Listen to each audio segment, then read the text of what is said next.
আসসালামু আলাইকুম ভিউয়ার্স, আশা করি আপনারা সবাই ভালো আছেন।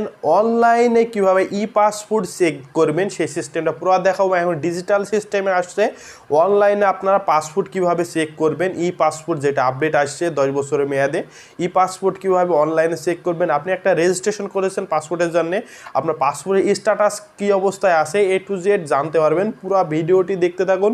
ভিডিওটি ভালো লাগলে অবশ্যই আমাদের চ্যানেলটি সাবস্ক্রাইব করবেন। আমরা নিয়মিত ভিডিও এই চ্যানেলে আপলোড করে থাকি। অনলাইনে পাসপোর্ট চেক দেওয়ার সিস্টেমটা পুরাটাই আমি দেখাবো। এখন ডিজিটাল আপনার মোবাইলে যে কোনো একটা ক্রোম ব্রাউজার বা যে কোনো ব্রাউজারে প্রবেশ করবেন। পাশেই দেখতে পাচ্ছেন আমি ক্রোম ব্রাউজারে প্রবেশ করেছি। তারপরে আমি ডিসক্রিপশনে বা প্রথম কমেন্টে একটা লিঙ্ক দিয়ে দেবো। ওই লিঙ্কটি আপনারা কপি করে নেবেন, দিয়ে এইভাবে দেখতে পাচ্ছেন আমি পাশে দেখছি, এভাবে পেস্ট করে দেবেন। দেখতে পাচ্ছেন আমি লিঙ্কটি পেস্ট করে দিছি। পেস্ট করে দেওয়ার সাথে সাথে আমি গোয়ে ক্লিক করবেন। গোতে ক্লিক করলে দেখতে পাচ্ছেন অনলাইনে ই পাসপোর্ট চেক দেওয়ার সিস্টেম পেজটা একবারে চলে এসছে। আপনার কোনো হয়রানি ছাড়া ডিজিটাল পদ্ধতিতে আপনি দেখতে পারবেন অনলাইনে ই পাসপোর্ট চেক দেওয়ার সিস্টেমটা চলে আসছে। তারপরে আপনার এই কাজ থাকবে, আপনারা রেজিস্ট্রেশন করেছেন, এখন ডিজিটাল পদ্ধতিতে অনলাইনে অ্যাপ্লিকেশন করা যায়। এই যে এনরোলমেন্ট আইডি আছে, এনরোলমেন্ট আইডিটা লাগবে, আর লাগবে আপনাদের ভোটার আইডি কার্ডের যে জন্ম তারিখটা আছে সেই জন্ম তারিখটা লাগবে।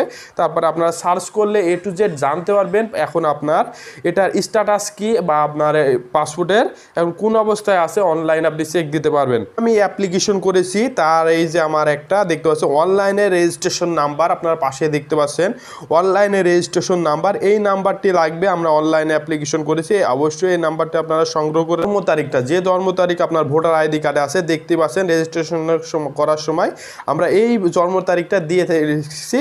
এই জন্ম তারিখটা লাগবে আর লাগবে আপনার রেজিস্ট্রেশন পাসপোর্ট করার সময় অনলাইন নাম্বার যেটা রেজিস্ট্রেশন নাম্বার, এই নাম্বারটা আমি সংগ্রহ করে আমরা চলে যাচ্ছি ক্রোম ব্রাউজারে যাওয়ার পরে আমি নাম্বারটি প্রবেশ করাবেন। দেখতে পাচ্ছেন আমি আগেই প্রবেশ করে রাখছি, তাই থেকে আমি ক্লিক করলাম। তারপরে দেবেন জন্ম তারিখ, দেখতে পাচ্ছেন আগেই জন্ম তারিখটা দিয়ে রাখছি।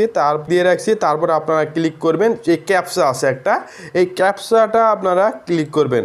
দেখতে পাচ্ছেন প্রবেশ করাবেন QR8। দেখতে পাচ্ছেন সঠিকভাবে ক্যাপচাটা প্রবেশ করার পরে আপনারা সার্চ অপশনে যেয়ে ক্লিক করবেন। দেখতে পাচ্ছেন এখানে সার্চ অপশনে যেয়ে ক্লিক করবেন। অথবা যদি আপনারা লিঙ্কটা যদি কপি না করতে চান তাহলে passport.gov.bd এই লিঙ্কে ঢুকলে আপনারা এই লিঙ্কটা পাবেন। দিয়ে সার্চ অপশনে আপনারা ক্লিক করার সাথে সাথেই দেখতে পাচ্ছেন অপশনে ক্লিক করার পরে আপনারা এইরকম একটা স্ট্যাটাস পাবেন। দেখতে পাচ্ছেন এনরোলমেন্ট আইডি, স্ট্যাটাস হচ্ছে পেন্ডিং ফর পাসপোর্ট, তারপর লেখা আছে রাজন স্বামী, নাম টাম সব চলে আসছে। আপনারা যখন দেখবেন পাসপোর্টটা আপনার রেডি হয়ে গেছে, আপনারা এখানে রেডি লেখা আসলে বা পাসপোর্ট কমপ্লিট, তারপর আপনারা ওই রেজিস্ট্রেশন স্লিপ নিয়ে আপনারা পাসপোর্ট অফিসে যোগাযোগ করলে যে অঞ্চল পাসপোর্ট কার্যালয়ে আপনারা অ্যাপ্লিকেশন করেছেন সেই অঞ্চল পাসপোর্ট কার্যালয়ে গেলে আপনাকে পাসপোর্টটি দিয়ে দেবে। আমি পুরো সিস্টেমতে দেখালাম পাসপোর্ট কিভাবে আপনারা অনলাইনে স্ট্যাটাস দেখবেন বা অনলাইনে পাসপোর্ট কীভাবে চেক করবেন, এ টু জেড আপনি ক্লিয়ারভাবে আমি দেখালাম। একবার ডিজিটাল পদ্ধতিতে এই পাসপোর্ট চেক করার সিস্টেমটা। আজকের ভিডিও এই পর্যন্ত। ভিডিওটি ভালো লাগলে অবশ্যই আমাদের চ্যানেলটি সাবস্ক্রাইব করুন।